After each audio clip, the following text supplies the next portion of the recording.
Bien le bonjour. Bonjour à toutes et à tous, et merci d'être venus vous infliger notre talk sur l'autorisation au système distribué, attiré par ce jeu de mots de qualité. Je m'excuserai pas.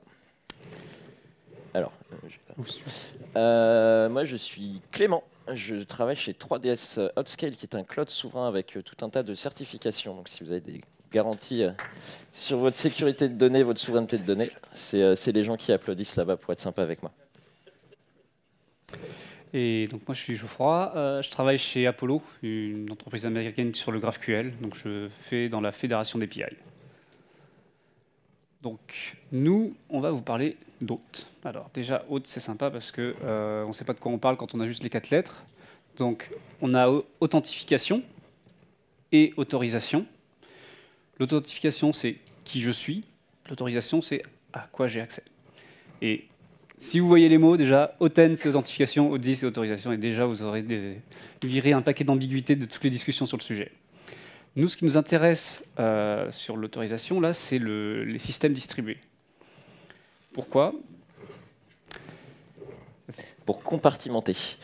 Donc, un système distribué, globalement, on va schématiser, c'est mettre des bouts de software différents sur des bouts de hardware différents. Et dans l'idée que s'il y a un serveur qui saute, ça va pas, espérons-le, ça va pas faire tomber tout le système, et ainsi de suite. Donc ça peut être des raisons de contenir des erreurs hardware, ça peut être pour compartimenter l'usage de ressources, et ça peut être aussi, comme vous l'avez certainement entendu si vous avez été à la super conf de Julien tout à l'heure, pour compartimentaliser les équipes, avoir des gens qui déploient avec des cycles différents en respectant l'organisation et les structures de communication de l'entreprise. Alors c'est très cool, mais ça fait quelques années maintenant qu'on s'est infligé des architectures microservices et qu'on sait que c'est pas complètement gratos non plus. Bon, il y a plein de trucs à dire sur ces archis-là, en particulier comment les découper. Et nous, dans le cadre de l'hôte, ce qui va nous intéresser, c'est la latence. Comme il n'y a plus de source de vérité unique dans votre système, il va y avoir de la latence, ne serait-ce que pour parler aux autres systèmes et généralement faire des appels HTTP, il y a une latence. Et plus généralement, il y a une latence sur la propagation des modifications de données dans votre système. Vous n'avez pas une vérité unique à un instant T partout dans votre système à la fois. Ça prend du temps.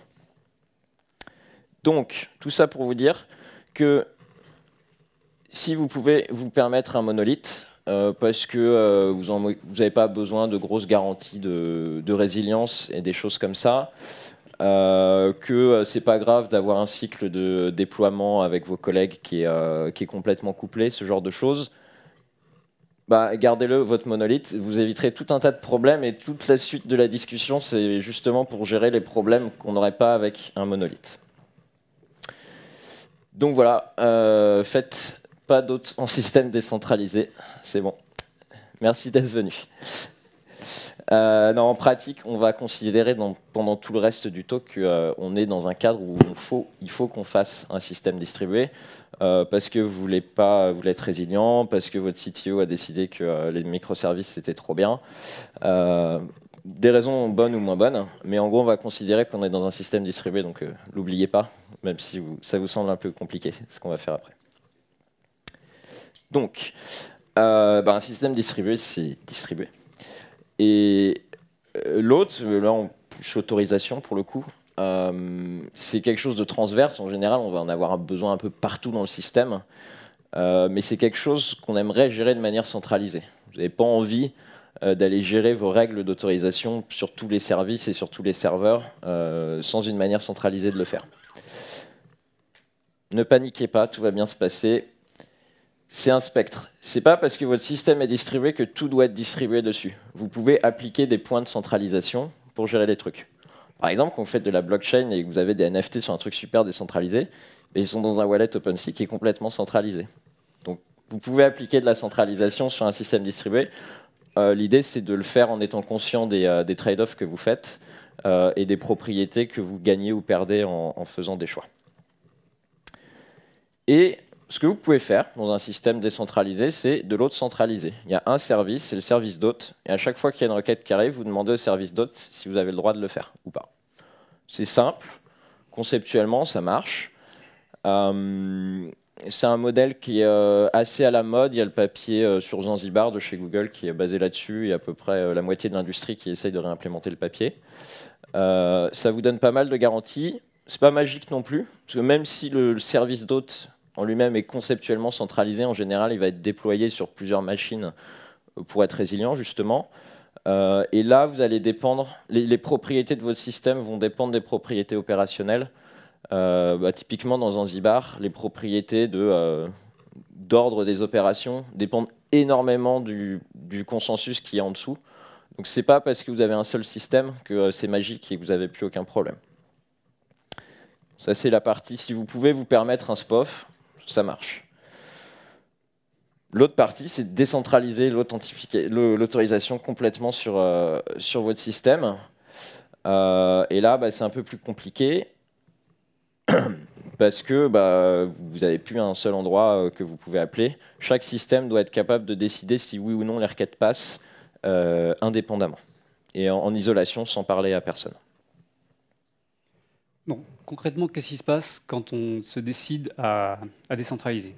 La centralisation, c'est simple, on a une DB dans laquelle on tape pour savoir ce qui se passe ou un service auquel on demande. Quand on est décentralisé, qu'on veut éviter ça, comment est-ce qu'on transporte concrètement l'information, des rôles, l'identité, toutes ces choses-là?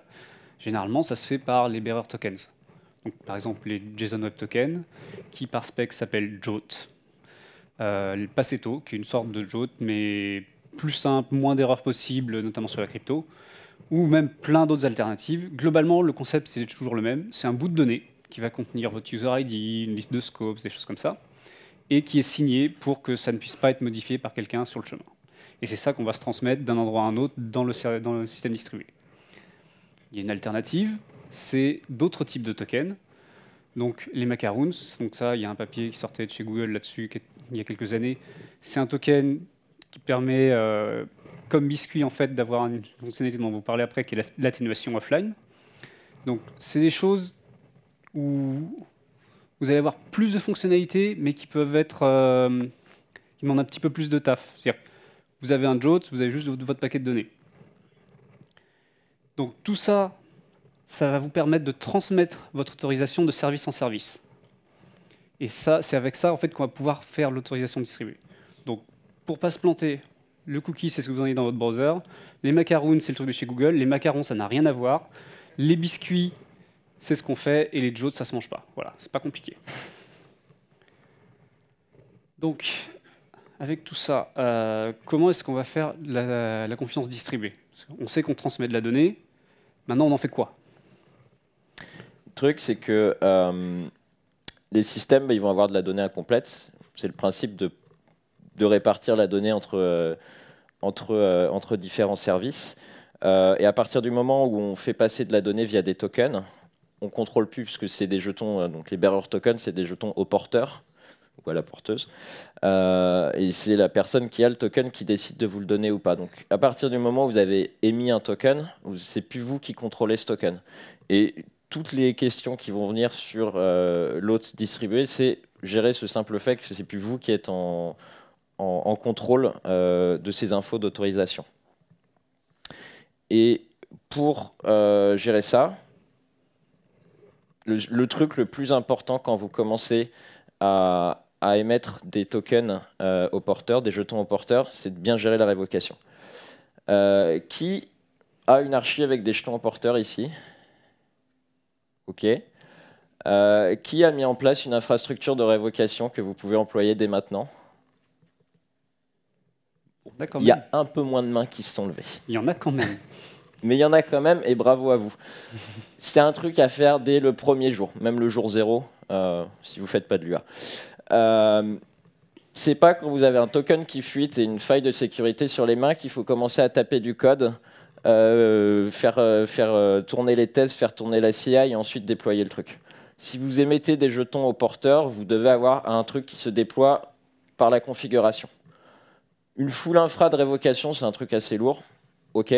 Par contre, ne serait-ce que des listes de révocation statiques que vous pouvez mettre par configuration dans vos services pour pouvoir juste déployer un changement de configuration et pas un changement de code, c'est vraiment ultra, ultra important. Et pour pouvoir faire ça, il y a quelques trucs à faire. faut que vos tokens soient uniques. Il y a certains mécanismes de token où la génération du token est déterministe. C'est-à-dire qu'un token qui a des droits A, il sera sérialisé exactement de la même manière. Le colère de ce truc-là, c'est que si vous voulez révoquer ce token-là, bah, vous allez révoquer tous les tokens qui ont les mêmes droits. Ce qui est en pratique pas forcément ce que vous voulez. Pour pouvoir révoquer un token, il faut aussi savoir qu'il a été émis et le connaître. Donc, l'idée, c'est de maintenir une liste des tokens que vous émettez. Si les tokens ont des identifiants uniques, c'est bien, parce que stocker une liste de tokens, c'est de la donnée sensible. Vous n'avez pas envie d'avoir à gérer de la donnée sensible là-dedans. Donc, gérez des identifiants uniques dans une liste. Et comme ça, quand il y a un problème, vous n'avez pas besoin de savoir quel est le token exactement. Vous pouvez aller voir dans cette liste quand il a été émis et aller le rajouter aux listes de révocation. Pour que tout ça, ça soit faisable, il faut que vos tokens aient une date d'expiration. Parce qu'une liste de révocation, par nature, c'est append only. On rajoute des tokens, mais on ne va pas dérévoquer un token. Le seul moyen d'éviter qu'elle grossisse à l'infini, c'est de mettre des dates d'expiration sur les tokens. Comme ça, quand la date d'expiration est passée, vous n'avez plus besoin de révoquer le token, puisqu'il est juste plus valide. Donc tout ça, c'est super important, et il faut le faire quand? Hier, voilà. Retenez, c'est, je pense, le seul truc à retenir. C'est que la révocation, c'est pas drôle. On n'a pas envie de le faire quand on démarre, mais il faut le faire dès le premier jour. Parce que c'est pas quand vous en aurez besoin que vous aurez le loisir de le faire proprement. Alors, pour ceux qui n'ont pas envie de le faire, ou pour ceux qui se posaient les questions de pourquoi on a les access tokens à fresh token, donc c'est quelque chose qu'on voit beaucoup dans les archis, notamment à base de haute. Pourquoi on s'embête avec cette complexité-là? Ben, en fait, ça adresse quelque part le même problème. Ça remplace pas, ça aide.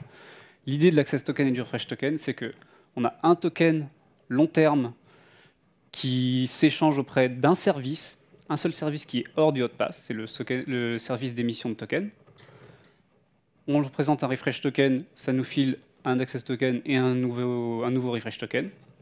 Donc c'est très simple à gérer, juste une entrée en base. Et après, l'access token, lui, a une durée de vie très courte. Il peut être utilisé pour quelques appels d'API, pour, je sais pas, 3 secondes, 10 minutes, 1 heure. Et après, il saute. Et quand on a besoin d'un nouveau token, on va revoir avec le refresh token au niveau du service d'identification. Ouais. Ça évite pas d'aller faire une infra de révocation, mais ça réduit énormément l'impact sur votre infra, parce que vos listes de révocation seront assez petites, et vous avez un endroit à bien sécuriser, c'est ce service d'émission de token. Et il y a un truc qui est très intéressant à ce sujet-là, c'est que vous contrôlez la durée des access tokens. Donc ça vous permet d'avoir un curseur sur le trafic qu'il va avoir sur le service qui délivre les tokens. Donc en gros, là, vous avez un levier pour choisir soit des tokens très courts, mais avec des SLO, donc une fiabilité plus grande nécessaire sur le service, ou alors des tokens plus longs. Si vous acceptez ça, vous avez besoin de moins de fiabilité sur le service. Donc ça fait partie du spectre, en fait, des choses où vous pouvez ajuster des leviers, et ce n'est pas juste oui-non, c'est des choses que vous pouvez ajuster en fonction de vos besoins et de vos contraintes d'infra. Dans les choses que vous avez aussi à gérer dès que vous insérez des tokens dans vos systèmes, c'est la rotation de clés. Alors vous avez peut-être déjà eu à gérer pour des certificats, changer un certif, faire ça à la volée, pas faire tomber le serveur, etc. C'est un peu plus drôle à faire avec des tokens parce que vous avez décidé de changer de clé de signature des tokens, mais vous avez quand même des clients qui vont se pointer avec des tokens qui viennent de l'ancienne clé, voire même de celle d'avant. Où vous allez avoir votre identity provider, un auth 0, quelque chose comme ça, qui va dire là en fait on vient de changer de clé. Comment est-ce que vous gérez ça? Vous avez un système qui est capable de gérer plusieurs clés, qui est capable de savoir à laquelle on donne plus ou moins de droits, qui doit savoir à quel moment on arrête de l'utiliser. Ça apporte un côté un peu plus dynamique au système qu'il faut prévoir. C'est pas non plus la mort, hein, c'est quelque chose de finalement assez faisable, mais c'est à prévoir dans le système de base, parce que le moment où vous avez besoin de changer une clé, par exemple parce qu'elle a fuité, il faut être prêt, il faut avoir prévu comment ça marche. Il faut le faire hier, merci. Ouais. C'est bon, vous suivez. Voilà. En fait, c'est comme pour les certificats. Si vous faites ça une fois par an, vous allez vous vautrer, parce que vous n'aurez pas de process là-dessus. Quand vous avez l'émission de certificats avec protocole ACME, avec Let's Encrypt, des choses comme ça, vous changez votre certif tous les 3 mois, voire moins, bah, tout d'un coup, ça devient de la routine et ce n'est pas un événement traumatique pour votre système. C'est juste quelque chose que vous faites une fois de temps en temps et vous notez, ah, il y a eu un événement, il y a eu un changement de clé. C'est pas, ah, attention, il y a un changement de clé, tout le monde est là sur le pont, on s'assure qu'il y a 3 personnes d'astreinte partout qui surveillent là. Non, c'est bon. Si vous êtes arrangé pour le faire tôt, ça va bien se passer. Donc ça, c'est vraiment les problématiques de base d'infra. Maintenant, concrètement, dans votre système, qu'est-ce que vous voulez maintenant que vous avez vos tokens? Ah, vous avez quelque chose d'intéressant. Vous avez plusieurs services dans votre système qui se causent entre eux. Vous n'avez pas envie que tous les services puissent faire tous n'importe quoi. Donc vous allez vouloir réduire les accès des uns et des autres. C'est-à-dire quand ils se causent entre eux, quand ils s'envoient des requêtes, vous voulez vous assurer que vraiment vous limitez au plus les accès. Alors il y a plusieurs méthodes pour ça. Par exemple, faire des listes de rôles spécifiques à certaines actions. Donc, pour ceux qui ont déjà bien joué avec les tokens, vous vous rendez compte que quand vous commencez à créer des rôles dans tous les sens, au bout d'un moment, votre système il est très très très lourd. D'autant plus si vous commencez à les porter dans le token. Si vous pouvez, ce que vous pouvez faire, c'est créer des tokens à la volée avec exactement ce que vous voulez comme information. Par exemple, vous faites une requête qui veut lire un bout de données quelque part, vous mettez juste le rôle pour lire ça. Le problème, c'est que c'est compliqué dans la pratique à faire. Par exemple, avec l'IAM AWS, ça va être un petit peu lent de faire ça. Il y a d'autres méthodes possibles, mais globalement, ce n'est pas une pratique qui est très, très, très répandue. Donc c'est là que vient l'atténuation offline, la feature dont je vous parlais tout à l'heure, sur ce qu'on peut faire avec Macaron et Biscuit. L'atténuation offline, ça consiste à prendre un token qu'on a sous la main, et à partir de celui-là, créer un nouveau token qui a moins de droits.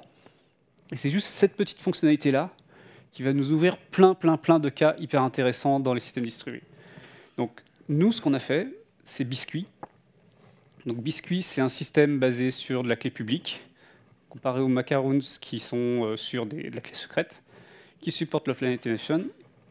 C'est un ensemble de projets, c'est-à-dire qu'on a une spécification du token, donc la cryptographie derrière, du format qui est basé sur protobuf, et tout un set de règles d'autorisation qui sont basées sur un langage logique, c'est un dérivé de Datalog. Donc, si vous avez fait un peu de Datalog, Prolog à l'école, etc., ça vous parlera peut-être.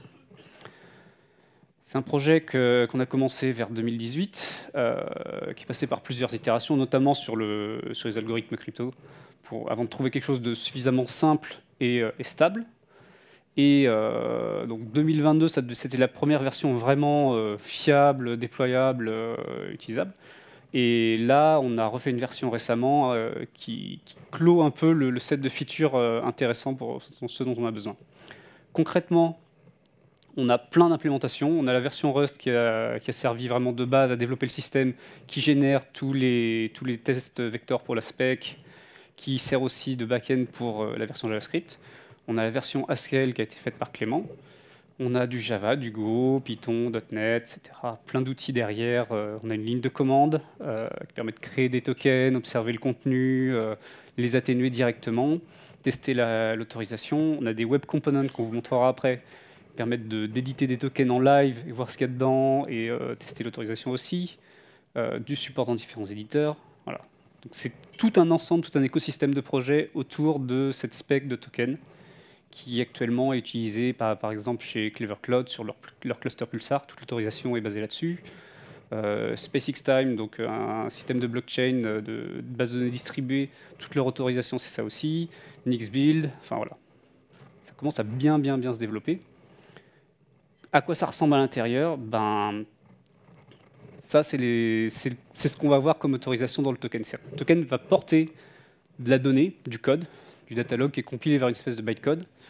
La donnée, c'est comme ce qu'on a au-dessus, c'est user avec un ID, par exemple. Ça, c'est ce qu'on appelle un fact en datalog. Vous pouvez penser à, par exemple, une table. Une table dans une base de données relationnelle, les facts représentent en fait chaque ligne d'une table. Et on a des conditions qu'on peut mettre sur cette donnée. Par exemple, là, on a une condition check if time sur une date, c'est une date d'expiration. C'est-à-dire qu'on sait que le token qui contient ça ne sera valide que jusqu'au 31 mars. On prend ça, on en fait un bytecode, on met ça dans un protobuf, on signe, et puis pouf, on a un bout de binaire qu'on peut mettre en base 64, et vous bananez ça dans votre header autorisation comme vous faisiez avec un token JWT. Ça marche pareil. À l'autre bout, quand ça arrive sur le serveur, on désérialise, on vérifie la signature, on décharge tout le bytecode, on en refait quelque chose d'exécutable, on charge des données fournies par le serveur, qui vous donnent par exemple la date courante, à quelles ressources on essaie d'accéder, ce qu'on essaie de faire, lire, écrire, modifier, etc. Pas mal de choses en plus, on peut rajouter d'autres données. Là, par exemple, on indique que l'utilisateur avec cet ID-là a le droit read sur file 1.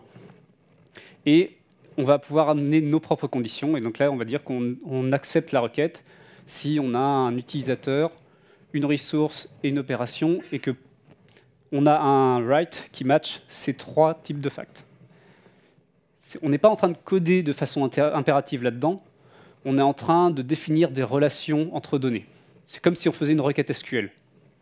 D'ailleurs, il y a un mapping quasi 1 à 1 entre le datalog et le SQL.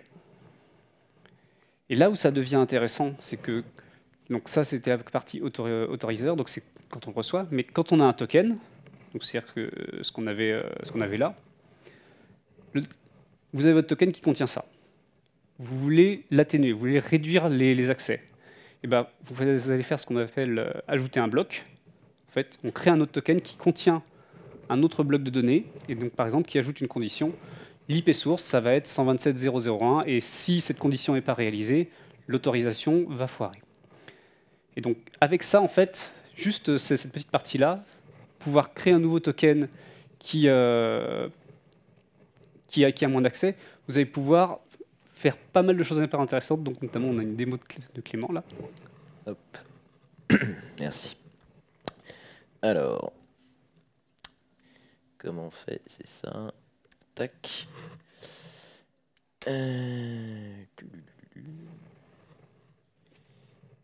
s'affiche plus. Ah bah oui, je suis bête. Hop. Voilà, parfait. Donc, donc j'ai écrit un petit serveur. Alors, partez pas, c'est du SQL, de toute façon les portes sont verrouillées. Ça va bien se passer, vous inquiétez pas. Donc, j'ai mon petit serveur et qu'est-ce que je vais mettre dedans? Donc là, j'ai un handler qui me permet d'afficher des photos de chiens, parce que je pense que c'est un bon usage de la technologie moderne.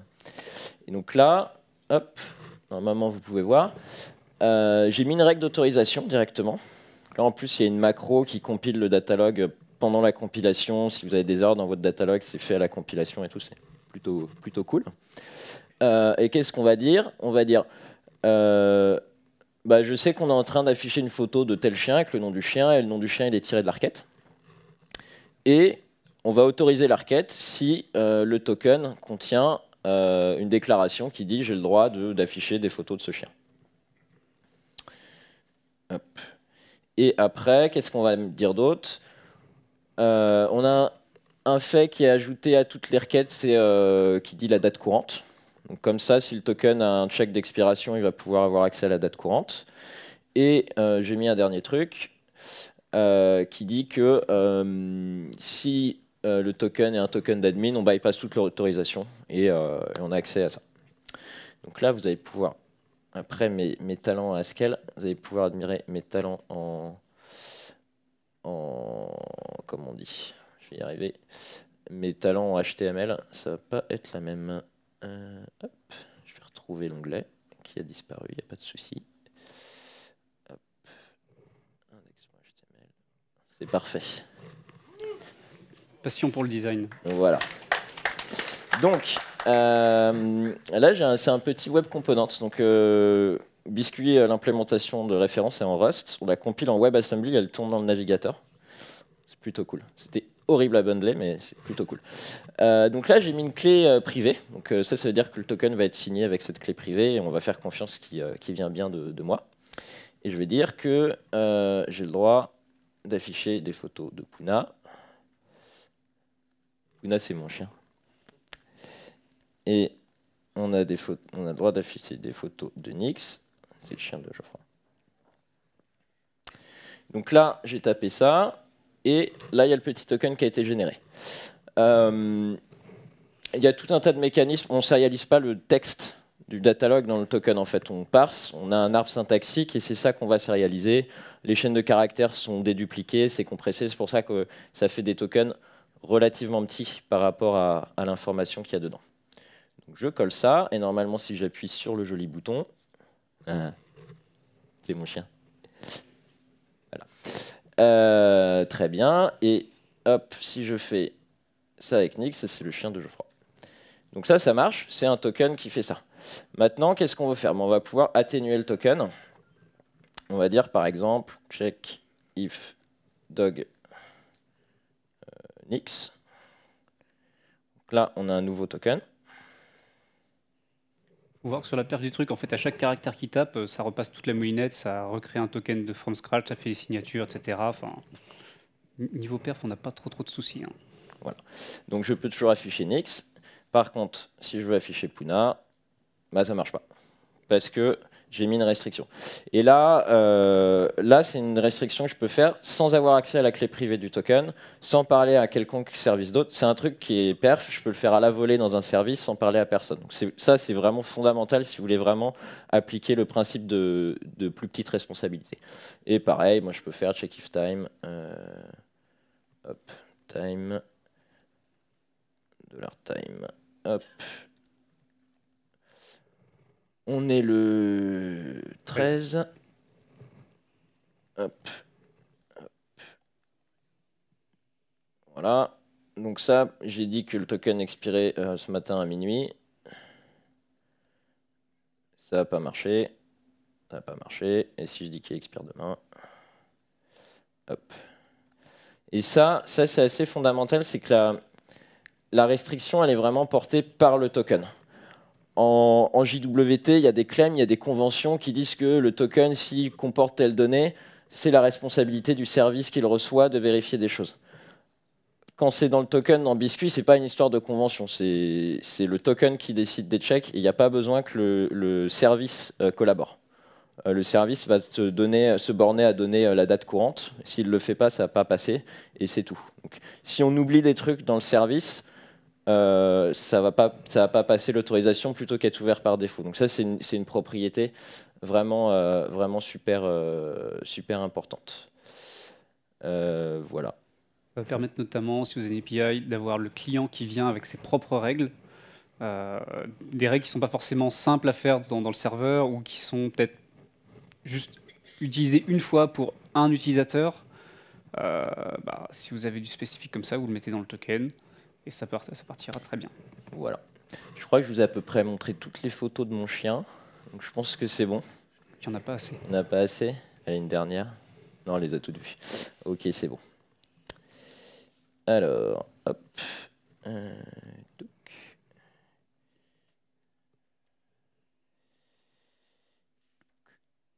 Voilà. Et on est reparti. On est reparti. Impeccable. Donc, on vous a montré comment marchait Biscuit. On vous a dit en gros les challenges qu'il y avait sur l'authentification et l'autorisation distribuée. Maintenant, on va vous montrer quelques patterns assez courants dans ce genre d'archi. Voir ce qui marche et ce qui ne marche pas et comment on peut améliorer les choses. Donc, le premier, c'est la gateway d'autorisation. En gros, l'idée, c'est de dire, en général, dans votre système, il y a un point, un ingress, un point unique d'entrée. Vous avez déjà un SPOF. L'idée, c'est de dire, on va rajouter un peu d'autorisation dans le SPOF. Ça ne fera pas un SPOF de plus. Enfin, un plus gros SPOF, mais voilà. Donc l'idée, c'est qu'on met toute la logique là. Les requêtes arrivent de l'extérieur. La passerelle d'autorisation fait son boulot. Et par contre, une fois qu'on a passé la passerelle, c'est la fête du slip, c'est Trusted Network, YOLO. Donc ça, c'est pratique et c'est un pattern qui est très courant. Il y a quelques petits soucis avec qui font que, en général, ce n'est pas un pattern qu'il faut utiliser tout seul. Le premier, c'est qu'on va rajouter beaucoup de complexité dans l'ingress, donc le point d'entrée de votre système. Donc, certes, vous n'avez pas rajouté un SPOF, mais vous avez rendu un SPOF plus complexe et plus fragile. pas forcément idéal. Et en fait, en pratique, vu qu'il faut tout réimplémenter dans la passerelle, souvent ça se termine en script Lua dans Nginx. Vous n'allez pas mettre toutes vos complexités métiers dans la passerelle. Vous n'avez pas envie de redupliquer toute votre logique métier de votre langage préféré dans un script Nginx. Enfin, il y en a qui aiment, hein, je ne juge pas, mais en général, c'est pas drôle. Ce qui se passe en pratique, c'est qu'on ne va pas importer de la complexité, on va faire un modèle à la grosse dans la plateforme Histoire 2, mais on ne va pas être capable d'être très fin là-dessus. Et l'autre problème, le problème fondamental avec ça, c'est ce qu'on appelle les attaques de l'assistant confus. Rien à voir avec nos parlementaires. C'est qu'une fois qu'on est dans le système, il n'y a plus d'autorisation. Donc tous les services, ils ont le droit de faire n'importe quoi. Donc si vous arrivez à faire croire, à faire faire à un service quelque chose qu'il ne devrait pas faire, vous n'avez rien pour vous en protéger. Parce qu'une fois qu'on a passé la première autorisation dans la passerelle, vous pouvez faire des choses graves à d'autres systèmes qui ont tous les droits. Et ça, en général, c'est plutôt vu comme une mauvaise chose. Donc, ce que vous voulez en fait à ce niveau-là, c'est vous raccrocher au contexte de la requête. Parce qu'effectivement, un service qui en appelle un autre et ils peuvent faire tout ce qu'ils veulent, c'est « Ah, mais je veux accéder à la donnée de tel utilisateur pour pouvoir faire mon action ». Pourquoi pas vérifier que c'est bien lié à une requête qui vient de cet utilisateur-là. Et donc, ce qu'on va avoir envie de faire, c'est de prendre notre token et de le balader dans le système, de service en service, pour donner ce contexte-là. Le problème qu'on va avoir là, service A reçoit le token, puis s'en sert pour appeler service B, qui appelle service C, etc. Mais à tout moment, si un de ces services-là se fait trouer, on prend le token, on s'en sert pour appeler tous les autres, et en fait, on a le même problème. C'est-à-dire qu'on n'a pas rajouté tellement plus de sécurité dans le système, on a juste séparé, genre il faut attendre qu'une requête dans tel contexte arrive pour pouvoir s'en servir et taper dans tous les autres. Et je crois qu'il y avait eu un cas récemment sur Azure, où un service pouvait recevoir les tokens de tout le monde, et c'était n'importe quoi, il avait accès à tout après. Donc, comment est-ce qu'on va éviter ça? C'est là que l'atténuation offline est génialissime. Ce que ça vous apporte, c'est que vous recevez un token sur service A, et là vous allez faire une requête à service B, vous allez dire en fait ce token n'est pas utilisable pour requêter service A, par exemple. Ou vous allez dire il n'est utilisable que pour tel subset des fonctionnalités qui n'est faisable que dans cette partie-là du système. Et là, service B va recevoir le token, il va dire mais moi je dois appeler tel autre, service C, je vais encore atténuer. Et en fait, de proche en proche, vous allez avoir des tokens qui sont de plus en plus réduits et qui ne peuvent pas être utilisés ailleurs. C'est-à-dire que votre autorisation à chaque point du système se raccroche sur la requête du client, mais jamais vous allez avoir un service qui aura tous les droits, ça va toujours être réduit de plus en plus. Vous allez pouvoir faire ça aussi au niveau de la gateway.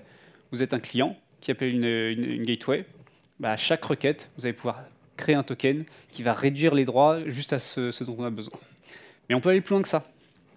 Un problème qu'on a souvent avec une gateway comme ça, c'est que l'autorisation, les rôles, les accès, c'est quelque chose de vachement dynamique. Votre utilisateur a été ajouté à une équipe ou a été retiré de l'équipe, on lui a partagé un doc, et ça, c'était entre la dernière requête et celle qui va arriver là tout de suite. Le token ne va pas porter tous les rôles. Vous avez des archis où le token porte tous les rôles, mais au bout d'un moment, vous avez des tokens qui sont énormes, qu'il faut invalider régulièrement à chaque changement dans les droits. Ce n'est pas forcément gérable. Donc, ce qu'on peut faire avec des tokens comme Biscuit, le token ne porte que le user ID, et au niveau de la gateway, c'est là où on va aller regarder la liste de droits. Ah, mais on en fait quoi de cette liste de droits maintenant? On a une fonctionnalité qui s'appelle les third party blocks, qui permet d'aller ajouter au token ces informations-là. On n'est pas en train d'ajouter plus de droits, on est en train d'agrémenter le système avec une source de données à laquelle on fait confiance. Et donc, tout d'un coup, on va avoir la liste de droits qui correspond à cette requête-là, à ce contexte-là qui va être ajouté, et après ça, on peut l'emmener dans le système. Et du coup, chacun de ces services, il n'aura pas le problème où il reçoit un token avec un user ID et il doit quand même demander au service d'autre mais quels sont les rôles. Tout est promené avec le token et seulement les rôles dont on a besoin juste pour cette requête. Et on peut faire ça, et puis de la même manière qu'avant, atténuer en fait à chaque étape. Donc on a des patterns qui peuvent aller très très loin en fait grâce à ça. Ouais. Les third party blocks, c'est un truc assez nouveau. C'était une des grosses innovations dans le papier des macarons et qui a été répliquée à ma connaissance nulle part ailleurs. Et là, c'est des patterns assez nouveaux, donc je pense qu'on n'a pas encore fini d'explorer tout ce qui est possible avec cette fonctionnalité-là. Du coup, c'est un sujet qui est encore assez ouvert. Désolé. Le dernier pattern, là, il va être un peu plus différent. On va être vraiment sur quelque chose de très distribué, enfin décentralisé. On va en fait se passer complètement de la passerelle d'hôtes. Et en gros, l'idée, c'est d'exposer tous les services directement sur Internet. Donc, il n'y a plus l'intermédiaire. Il y aura peut-être un reverse proxy ou un load balancer au milieu, mais conceptuellement, les services sont adressables directement de l'extérieur. Et en fait, on va avoir un service qui délivre des tokens et qui les donne directement à l'utilisateur et qui va les stocker en session storage dans le navigateur, par exemple. Et après, l'agent va taper les services directement avec les tokens qui vont bien. Donc évidemment, ce truc-là va faire du refresh token. Il va donner des tokens à durée de vie relativement courte au user. Et ensuite, le navigateur du client va aller les refresh si nécessaire. Ça, ce qui est fondamental, c'est que toute la couche d'hôte est enlevée du hot path de la requête. Donc ça, niveau résilience, vous avez juste besoin que le service soit up au moment où le client demande un nouvel access token. Et c'est des requêtes qui peuvent être réessayées. Donc niveau solidité opérationnelle, c'est quelque chose qui vous offre les meilleures garanties en termes de résilience. Donc ça, c'est vraiment une archi sympa. Le problème, évidemment, il n'y a pas de repas gratuit. C'est que vous exposez complètement tous les internes de votre système sur l'extérieur. Les tokens sont directement chez le client. Donc là, il faut être bien carré sur la révocation, sur la rotation de clés quand on fait un système pareil. Parce que là, vous êtes moins protégé par l'obscurité et le containment qu'avec une passerelle d'autorisation. Pour info, c'est un modèle que j'ai mis en prod chez Fretlink, une de mes anciennes boîtes, il y a quelques années. C'était vraiment un plaisir à opérer ce truc-là. Donc ça marche plutôt bien et des fois ça pétouille, mais genre personne s'en rend compte, quoi. Le navigateur, il va se dire tiens, j'irai redemander un token dans 10 minutes. Et puis vous avez tout le temps que vous voulez pour remonter le système sans stresser, quoi. Ça, c'est un très bon pattern. Par contre, il faut être bien carré sur la révocation parce que là, ça pardonne un peu moins sur le reste. Donc, pour résumer, si vous pouvez faire de l'autre centralisé, allez-y, parce que c'est quand même vachement plus simple. Le problème, c'est qu'on a toujours les problèmes de passage à l'échelle et de point of failure. Donc, on a voulu faire des systèmes distribués pour éviter ça. Il restait la partie authentification et autorisation qu'on ne pouvait pas vraiment décentraliser de manière aussi précise. Là, maintenant, on vous montre que c'est faisable, notamment grâce à l'atténuation, mais on a encore les challenges classiques de la révocation, de réduire les privilèges, etc. Mais faites de l'atténuation offline, c'est ce qu'on veut vous transmettre ici. L'autorisation en système distribué était compliquée jusque-là, et là, on a un point fondamental d'architecture qui se résout. Et donc, c'est pour ça qu'on vient faire des confs. Il faut que tout le monde sache que maintenant, on peut. Voilà. Donc, puis c'est cool les biscuits, moi j'aime bien manger. Ce qu'on va faire ensuite. Alors, ensuite, et même en cours. J'étais embauché il y a 3 semaines chez Hotscale, qui sponsorise du développement sur Biscuit. Merci Hotscale.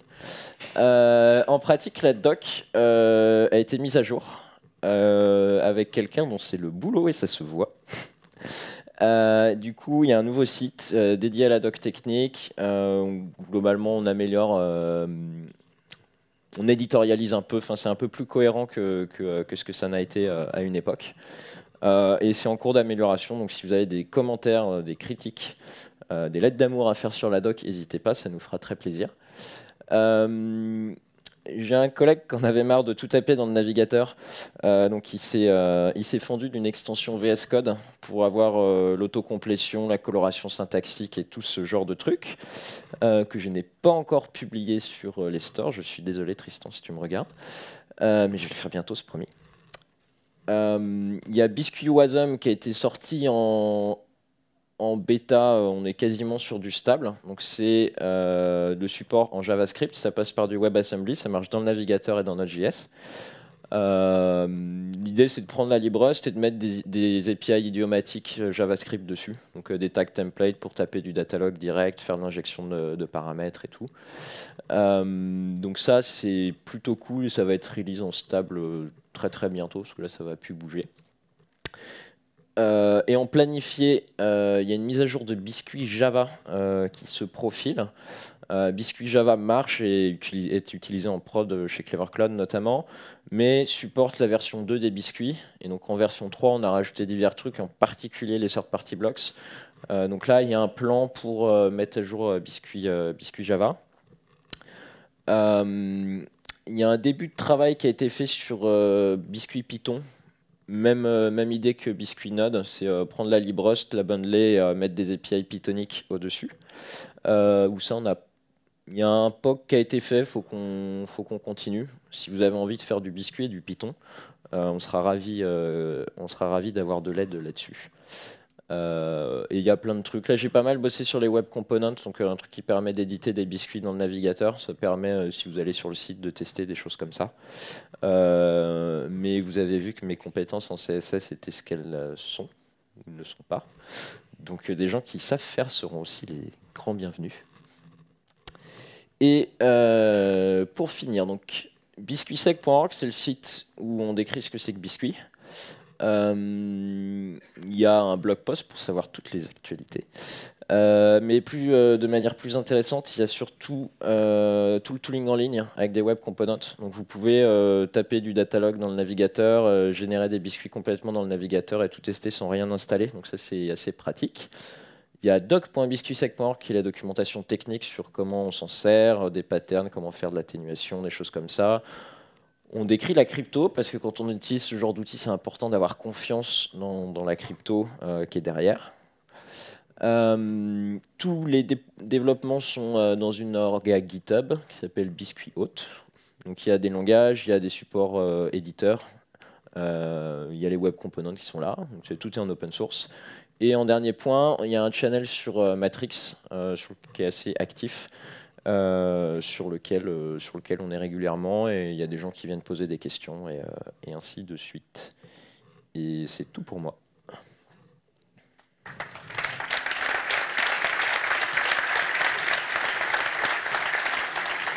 Et on a 2 minutes 40 pour quelques questions si vous en avez d'aventure.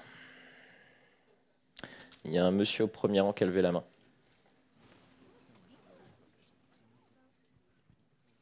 Merci pour la présentation. Je voulais savoir, est-ce que vous avez testé ça avec du service mesh? Pas encore. Pas encore, mais ça s'adapterait bien. Okay, merci.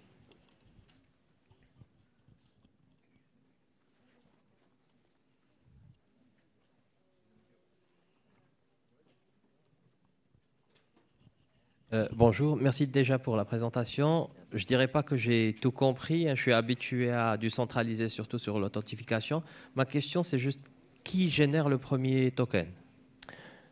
En général, alors, soit on va avoir une gateway d'hôte, soit un système d'authentification, justement. Par exemple, quelque chose comme qu'aura un Keycloak qui va te gérer de l'OpenID Connect, ce genre de choses. L'authentification reste assez centralisée, elle, mais ça, en général, ce n'est pas quelque chose qu'on va faire à chaque requête. Et donc après, ça va être globalement un service qui sera dans la danse d'authentification et qui va à un moment va matérialiser toutes les infos qu'il a prouvées dans un token et le passer au reste du monde. Très clair, merci. Ce service-là contiendra la clé privée racine du système, mais sinon après tout le monde se balade avec la clé publique et peut vérifier les tokens. Ouais, désolé.